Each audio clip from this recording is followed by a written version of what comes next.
دوسری بات جو میں نے اسی محفل میں عرض کی تھی وہ یہ تھی کہ میں حالات حاضرہ پر تبصرہ کرنے سے ڈرتا ہوں. ایک بزدل سا ملازم پیشہ آدمی ہوں اور میں نے اس سلسلے میں ایک پیٹنٹ فقرہ گھڑ رکھا ہے. جب کوئی مجھ سے موجودہ صورتحال پر تبصرے کے لیے کہتا آپ بھی اسے یاد کر لیجئے، مفید پائیں گے. وہ یہ ہے کہ اس وقت جہاں بھی اور جو کچھ بھی ہو رہا ہے وہ ہماری اجازت اور مرضی کے بغیر ہو رہا ہے. تو میں نے یہ کہا کہ میں ایک ملازم پیشہ آدمی ہوں اور مجھے ہمیشہ یہ ڈر لگا رہتا ہے کہ کوئی فقرہ اگر حکومت کو ناگوار گزرا اور مجھ پر عتاب آ گیا تو کہیں ایسا نہ ہو کہ گورنمنٹ خفا ہو کہ مجھے سندھ کا گورنر نہ بنا دے.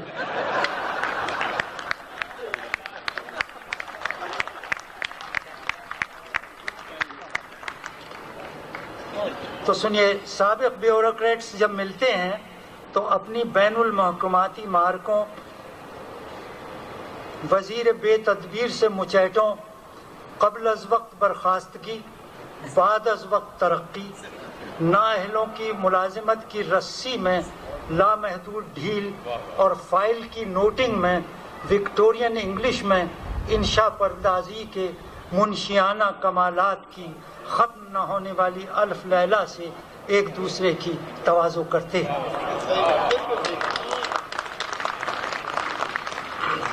ایک سینئر سیکریٹری صاحب کی انگریزی کی تعریف میں تو ہم نے یہ تک سنا کہ ان جیسا سیمی کولن پوری سول سروس میں کوئی نہیں لگا سکتا. ساری عمر سیمی کولن لگاتے اور منہ مانگی ترقیاں پاتے رہے. ان کے ایک ماتحت کا بیان ہے کہ عبارت خود ان سے بھی سیمی کولن لگوا کر مفتخر محسوس کرتی ہے. ہر چند کے ہمیں اور الطاف گوہر صاحب کو بیوروکریسی کا کوچہ ملامت چھوڑے کم و بیش 20 سال ہونے کو آئے، مگر یہ سابقہ ایسا لاحق ہوا ہے کہ کسی طور پیچھا نہیں چھوڑتا. کوچہ ملامت سے ہماری مراد گورنمنٹ سیکریٹریٹ کے وہ نیم تاریک کوریڈورز آف پاورز ہیں جو ہمیں تو گزرگاہی شاہگراں کی بجائے ہم جیسے اہل حاجت کی غلام گردشیں معلوم ہوتی ہیں، جن میں چپراسیوں کی سگریٹوں کی ٹمٹماتی روشنی میں پیتل کی چپراس کے سوا ہمیں کچھ سجھائی نہیں دیتا.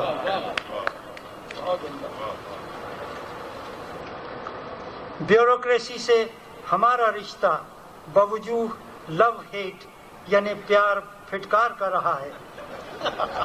بیوروکریٹ ہمارے ہاں سب سے جابر مجبور اور سب سے زیادہ مسکین ظالم ہے. اس غریب کو ہر آنے والے کا بول بالا اور ہر جانے والے کا منہ کالا کرنا پڑتا ہے.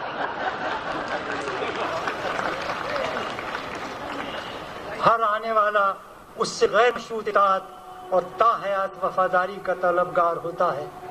بیوروکریسی ایسی کلوپترا ہے جسے ہر حملہ آور سیزر اور ہر انتنی کی دلداری کرنی پڑتی ہے. وہ باری باری ہر سیزر کو آنکھوں پر بٹھاتی ہے، پھر اسے بستر خجالت پہ لٹا کر سرخ فیتے سے اس کی مشکیں کس دیتی ہے.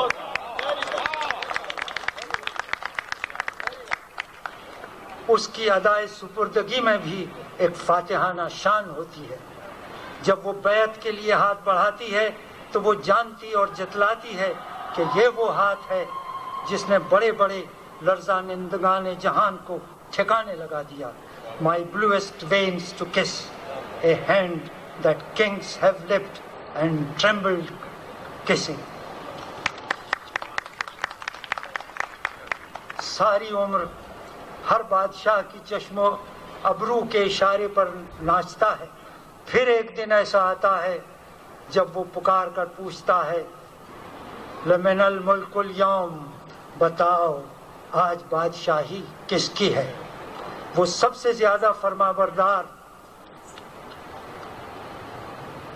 وہ سب سے زیادہ فرمانبردار اور ہر سرکار بے سروکار کی خاطر وہ لاکھوں کے بول سنتا اور سہتا ہے، مگر وہ جانتا ہے کہ اس کا وجود اسے متون کرنے والوں کے لیے بھی ناگزیر و ناگریز ہے۔ پھر جب کلوپترا عمر یاس کو پہنچ کر اپنے فرائض منصبی اور لذائذ غیر منصبی سے سبکدوش ہو جاتی ہے تو اس کا عجز و انکسار، یعنی ریٹائرڈ بیوروکریٹ کا عجز و انکسار دیدنی ہوتا ہے۔ بہادر شاہ کا ظفر یاد آتا ہے، بادنہ تصرف۔ میں نے پوچھا کیا ہوا وہ آپ کا جاہو جلال؟ ہنس کے بولا وہ صنم شان خدا تھی میں نہ تھا۔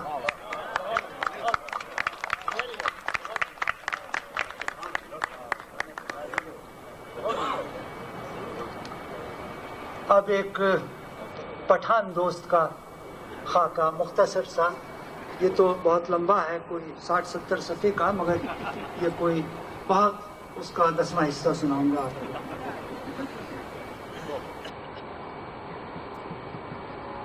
چھریرا بدن، چوڑا ہاڑ، کندھے قدرے خمیدہ جس کا سبب عجز و انکسار نہ تھا، چمپئی رنگ دھوپ سے سنبھلا چکا تھا، ناک گندھارا کے مجسموں جیسی، سارے دن آنکھوں سے مسکراتے رہتے، ستا ہوا مگر شگفتہ چہرہ، مضبوط تھوڑی پر کھلنڈر بچپن کا بین الاقوامی ٹریڈ مارک یعنی چوٹ کا نشان۔ پشتو ہند کو پنجابی، فارسی اور اردو روانی سے بولتے اور ایک زبان سے دوسری زبان میں اس چابک دستی سے گیئر بدلتے کہ سننے والے کو خبر نہ ہوتی۔ انگریزی صرف ان خاص مقامات پر بولتے تھے جہاں آدمی کچھ نہ بولے تب بھی بخوبی کام نکل سکتا ہے۔ خوبصورت عورت کے لیے وہ اپنا وضع کردہ مخفف خوبصورت استعمال کرتے جو ان کے منہ سے بہت بھلا معلوم ہوتا تھا۔ ایک دن ہم نے پوچھا آپ کے کتنے بھائی ہیں؟ بولے میرا صرف ایک برادران یوسف ہے۔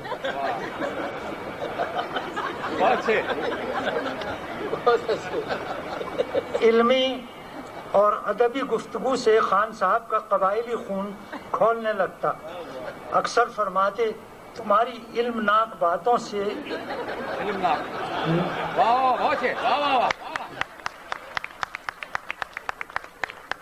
تمہاری علمناک باتوں سے میرے سر میں تو دانائی کے گھومڑے اور بمپس نکل آئے ہیں، ٹوپی تنگ ہو گئی ہے۔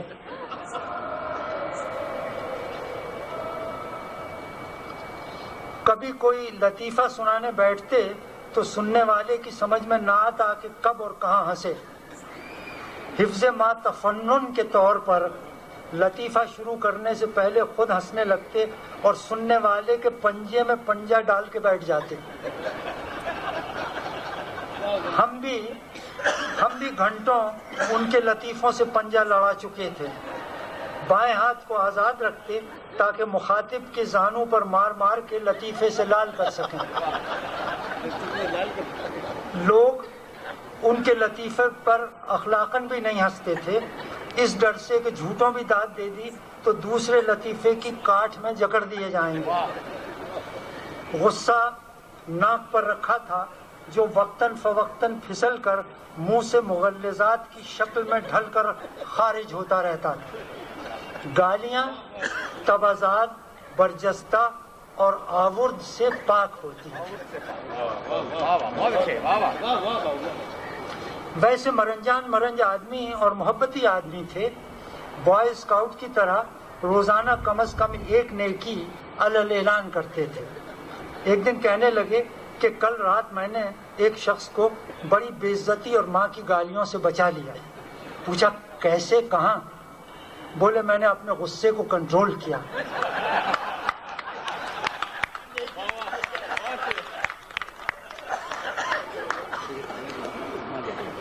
ایک دن خان صاحب نے بحثہ بحثی کے دوران ایک موقع پرست لیڈر اور چند نو دولتی صنعت کاروں کو دلے اور بھڑوے کہہ دیا۔